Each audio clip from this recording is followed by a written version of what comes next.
Hi, I'm Sage Eric of Sage Enchantments. Magandang araw po sa inyong lahat.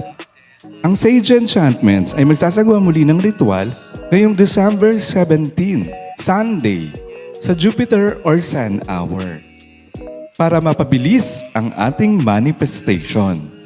Muli, magsasagawa ang Sage Enchantments ng 3 ritual na maaari ninyong pagpilian o pagsabayin, kagaya ng Ancestral Reconnection Ritual at Panelo de Amor o Simple Prayer Ritual with Panelo de Amor. Ang Simple Prayer Ritual ay kailangan niyong ilista lahat ng inyong mga kahilingan patungo sa Kapaskuhan at sa mga sumusunod na araw at buwan. Tatawagin ko ang mga orisya, ang mga santo at santa at ang ating Diyos na may kapal. Sabi ko na rin tawagin ang inyong mga ancestors.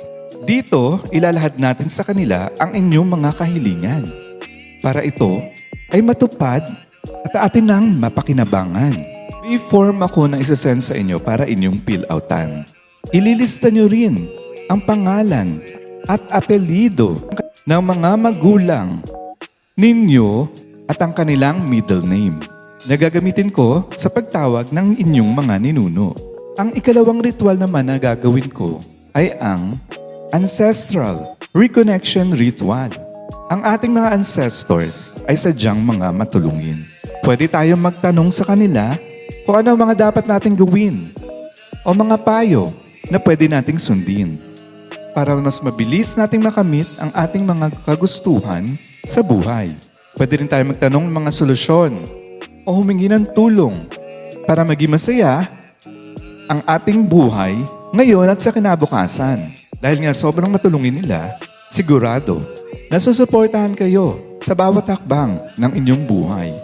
Kasama ng mga divinities, mga orisya, Diyos na may kapal at ng ating mga santo. Ililista lang natin ang ating mga kahiling at mga tanong para sa kanila at isend nyo lang sa akin.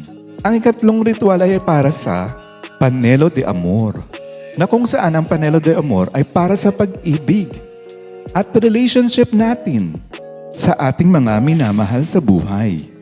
Ililista lang natin ang ating mga wishes at mga intentions ng inyong relasyon.